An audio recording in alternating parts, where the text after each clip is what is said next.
ದಕ್ಷಿಣ ಜಿಲ್ಲೆಯ ಉಪನ್ಯಾಸಕರ ಸಂಘ ಪ್ರಧಾನ ಕಾರ್ಯದರ್ಶಿಯಾಗಿ ಕೆಲಸವನ್ನ ನಿರ್ವಹಿಸ್ತಾ ಇದ್ದಾರೆ. ನನ್ನ ಬಲವಾರದಲ್ಲಿರ್ತಕ್ಕಂಥದ್ದು ಶ್ರೀಯುತ ಶಶಿಧರ್ PC ಅಂತೇಳಿ ಹಾಸನ ಜಿಲ್ಲೆಯಿಂದ ಬಂದಿದ್ದಾರೆ. ಅವರು ಕೂಡ ಉಪನ್ಯಾಸಕರು. ಮತ್ತೊಬ್ಬರು ಮಂಜುನಾಥ್ ಅಂತೇಳಿ ವಾಣಿಜ್ಯಶಾಸ್ತ್ರದ ಉಪನ್ಯಾಸಕರು, ಬೆಂಗಳೂರು ದಕ್ಷಿಣ ಜಿಲ್ಲೆಯ ಬಸವನಗುಡಿ ಗೌರ್ಮೆಂಟ್ PU ಕಾಲೇಜಲ್ಲಿ ಕೆಲಸವನ್ನು ನಿರ್ವಹಿಸ್ತಾ ಇದ್ದಾರೆ. ಈ ಪತ್ರಿಕಾಗೋಷ್ಠಿಯ ಉದ್ದೇಶವನ್ನ ಹೇಳೋದಕ್ಕಿಂತ ಮುನ್ನ ಮಾನ್ಯ ಸಚಿವರಾದಂತಹ ಶ್ರೀಯುತ ಮಧು ಬಂಗಾರಪ್ಪನವರಿಗೆ ನಾವು ಧನ್ಯವಾದಗಳನ್ನ ಸಲ್ಲಿಸಬೇಕಾಗುತ್ತೆ. ಕಾರಣ ಇಷ್ಟೇ, ಇತ್ತೀಚೆಗೆ ಕರ್ನಾಟಕ ರಾಜ್ಯ ಪದವಿ ಪೂರ್ವ ಕಾಲೇಜು ಉಪನ್ಯಾಸಕರ ಸಂಘ ಮೌಲ್ಯಮಾಪನ ಬಹಿಷ್ಕಾರದಂತಹ ಒಂದು ತೀರ್ಮಾನವನ್ನು ತೆಗೆದುಕೊಳ್ತಾ ಇದ್ದಂತಹ ಸಂದರ್ಭದಲ್ಲಿ ಈಗಾಗಲೇ ಸಚಿವರು ಪದವಿ ಪೂರ್ವ ಶಿಕ್ಷಣ ಇಲಾಖೆಯನ್ನ ಜಿಲ್ಲಾ ಪಂಚಾಯತಿ ವ್ಯಾಪ್ತಿಯ ಅಡಿಗೆ ತರುವುದಿಲ್ಲ ಅನ್ನುವಂಥದ್ದನ್ನ ಈ ಹಿಂದೆಯೂ ಕೂಡ ಸ್ಪಷ್ಟಪಡಿಸಿದ್ರು. ಅದರ ಜೊತೆಯಲ್ಲಿ ಇತ್ತೀಚೆಗೆ ಸದನದಲ್ಲಿ ಸಚಿವರು ಈ ಬಗ್ಗೆ ಸ್ಪಷ್ಟನೆಯನ್ನು ನೀಡಿ ಪದವಿ ಪೂರ್ವ ಶಿಕ್ಷಣ ಇಲಾಖೆಯನ್ನ ಜಿಲ್ಲಾ ಪಂಚಾಯತಿಯ ವ್ಯಾಪ್ತಿಗೆ ಅಡಿಗೆ ತರುವಂತ ಯಾವುದೇ ಉದ್ದೇಶ ಸರ್ಕಾರದ ಮುಂದೆ ಇಲ್ಲ ಅಂತೇಳಿ ಸ್ಪಷ್ಟನೆಯನ್ನ ನೀಡಿದ್ದಾರೆ. ಅದಕ್ಕಾಗಿ ನಾನು ಸಮಸ್ತ ಉಪನ್ಯಾಸಕರ ಪರವಾಗಿ ಅವರಿಗೆ ಧನ್ಯವಾದಗಳನ್ನ ಸಲ್ಲಿಸ್ತೇನೆ. ಅದರ ಜೊತೆಯಲ್ಲಿ ಸಚಿವರು ಸದನದಲ್ಲಿ ಹೇಳಬೇಕಾದ್ರೆ ಮುಖ್ಯವಾಗಿ ಈಗಾಗಲೇ ನಾವು 3 ವರ್ಷಗಳ ಹಿಂದೆನೆ 2003ರಲ್ಲಿ ಬೆಳಗಾವಿ ಅಧಿವೇಶನದಲ್ಲಿ ಇದಕ್ಕೆ ಸಂಬಂಧಪಟ್ಟಾಗಿ ನಾನು ಸ್ಪಷ್ಟನೆ ನೀಡಿದ್ದೇನೆ. ಆದಾಗ್ಯೂ ಕೂಡ ಉಪನ್ಯಾಸಕರ ಸಂಘದ ಹೆಸರಿನಲ್ಲಿ ಕೆಲವರು ಮೌಲ್ಯಮಾಪನ ಬಹಿಷ್ಕಾರಕ್ಕೆ ಕರೆ ಕೊಟ್ಟಿರುವಂತದ್ದು ಎಲ್ಲೋ ಒಂದು ರೀತಿ ಸರ್ಕಾರವನ್ನೇ ಬ್ಲಾಕ್ ಮೇಲ್ ಮಾಡುವಂತಹ ಒಂದು ತಂತ್ರ ಆಗಿದೆ. ಇದು ಸರಿ ಇಲ್ಲ. ಜೊತೆಗೆ ಈ ಮೌಲ್ಯಮಾಪನ ಬಹಿಷ್ಕಾರಕ್ಕೆ ಕರೆ ಕೊಟ್ಟಂತ ವ್ಯಕ್ತಿಗಳು ಅವರಿಗಾಗಲೇ ಉಪನ್ಯಾಸಕರ ಸಂಘದ ಅವಧಿ ಮುಗಿದಿದೆ. ಆದಾಗ್ಯೂ ಕೂಡ ಅವರು ಸರ್ಕಾರವನ್ನು ಇಕ್ಕಟ್ಟಿಗೆ ಸಿಲುಕಿಸುವಂತಹ ಕೆಲಸವನ್ನು ಮಾಡ್ತಾ ಇದ್ದಾರೆ. ಇದು ಸರಿ ಇಲ್ಲ ಅನ್ನುವಂಥ ಮಾತನ್ನ ಮಾನ್ಯ ಸಚಿವರು ಅದನ್ನ ಸ್ಪಷ್ಟಪಡಿಸಿದ್ದಾರೆ. ಸೊ ಇದಕ್ಕಾಗಿ ನಾನು ಇದು ಆಕ್ಚುಲಿ ಸಚಿವರು ಹೇಳಿದಂತಹ ಈ ಮಾತು ಅಕ್ಷರಃ ಸತ್ಯ.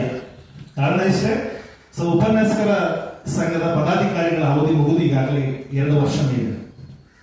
2019ರಲ್ಲಿ ಇವರು ಅಧಿಕಾರಕ್ಕೆ ಬಂದಂತದ್ದು, 2024ಕ್ಕೆ ಇವರ ಅಧಿಕಾರ ಮುಗಿದಿದೆ. ಆದಾಗ್ಯೂ ಕೂಡ ಕಳೆದ 2 ವರ್ಷಗಳಿಂದ ಚುನಾವಣೆಯನ್ನು ಮಾಡದೆ ಸಂಘದ ನೂತನ ಪದಾಧಿಕಾರಿಗಳಿಗೆ ಆಯ್ಕೆಗೆ ಅವಕಾಶವನ್ನು ಮಾಡಿಕೊಡದೆ ಹಂಗಾಮಿಯ ಅಧ್ಯಕ್ಷರಾಗಿ ಶ್ರೀಯುತ ನಿಂಗೇಗೌಡರು ಸಂಘವನ್ನ ಮುನ್ನಡೆಸಿಕೊಳ್ಳುವಂತ ಒಂದು ನಾಟಕ ಹಾಡ್ತಿದ್ದಾರೆ. ಹಾಗಾಗಿ ಸಚಿವರು ಹೇಳಿರ್ತಕ್ಕಂಥ ಮಾತು ಅಕ್ಷರಶಃ ಸತ್ಯ ಅನ್ನೋ ಮಾತನ್ನ ಈ ಸಂದರ್ಭದಲ್ಲಿ ನಾನು ಹೇಳಿ ಬಯಸ್ತೇನೆ. ಜೊತೆಗೆ ಸಚಿವರು ಮೌಲ್ಯಮಾಪನ ಸಂಭಾವನೆಯನ್ನ ಕಾಲಮಿತಿಯಲ್ಲಿ ಕೊಡ್ತೇವೆ ಅಂತೇಳಿ ಮಾರ್ಚ್ 20 ಒಳಗಡೆ ನಾವು ಎಲ್ಲ ಉಪನ್ಯಾಸರಿಗೆ ಬಾಕಿ ಸಂಭಾವನೆಯನ್ನ ಕೊಡ್ತೇವೆ ಅನ್ನೋ ಮಾತನ್ನು ಕೊಟ್ಟಿದ್ರು. ಅದರಂತೆ ಕೊಟ್ಟ ಮಾತಿನಂತೆ ಅವರು ನಡ್ಕೊಂಡಿದ್ದಾರೆ. ಈಗಾಗಲೇ ಬಾಕಿ ಇದ್ದಂತ ಎಲ್ಲ ಮೌಲ್ಯಮಾಪನ ದತ್ತಿಗಳು ಎಲ್ಲ ಉಪನ್ಯಾಸಕರಿಗೆ ತಲುಪಿದೆ. ಇದಕ್ಕಾಗಿ ಕೂಡ ನಾನು ಜನ ಸರ್ಕಾರಕ್ಕೆ ಧನ್ಯವಾದಗಳನ್ನ ಸಲ್ಲಿಸ್ತೇನೆ.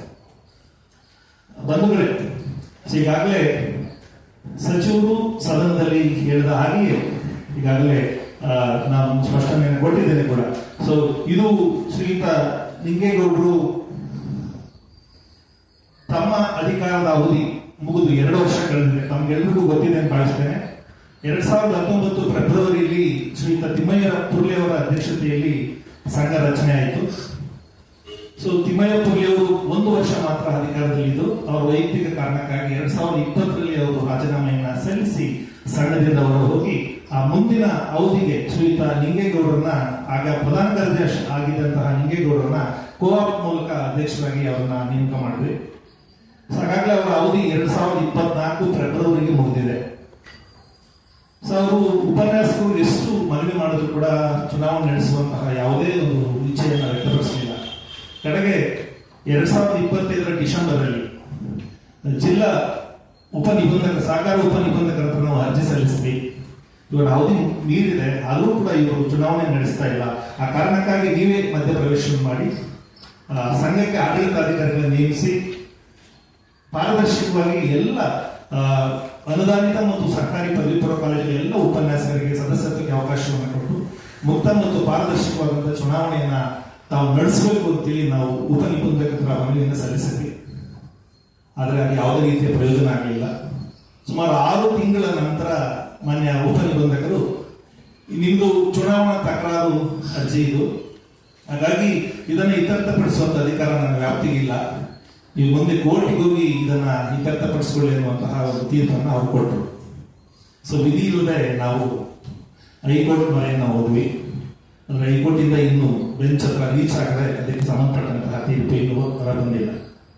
ಅದಾಗಿ ಕೂಡ ಕೋರ್ಟ್ನಲ್ಲಿ ವಿಚಾರ ಇದ್ದಾಗಿ ಕೂಡ ಮಾನ್ಯ ಉಪನಿಬಂಧಕರು ಇತ್ತೀಚೆಗೆ ಬೈಲಾ ಅಮೆಂಡ್ಮೆಂಟ್ ಅನ್ನ ಪಾಸ್ ಮಾಡಿ ಅದನ್ನ ಮುಂದಕ್ಕೆ ಇಟ್ಟಿದ್ದಾರೆ.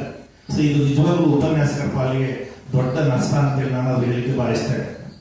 ಸೊ ಆ ಕಾರಣಕ್ಕಾಗಿ ಮತ್ತೊಮ್ಮೆ ಈ ನಮ್ಮ ಮಾಧ್ಯಮದ ಮೂಲಕ ಇಡೀ ರಾಜ್ಯದ ಎಲ್ಲ ಉಪನ್ಯಾಸಕರಿಗೆ ಇದನ್ನ ವಿಷಯವನ್ನು ಮುಟ್ಟಿಸಬೇಕಾಗಿದೆ.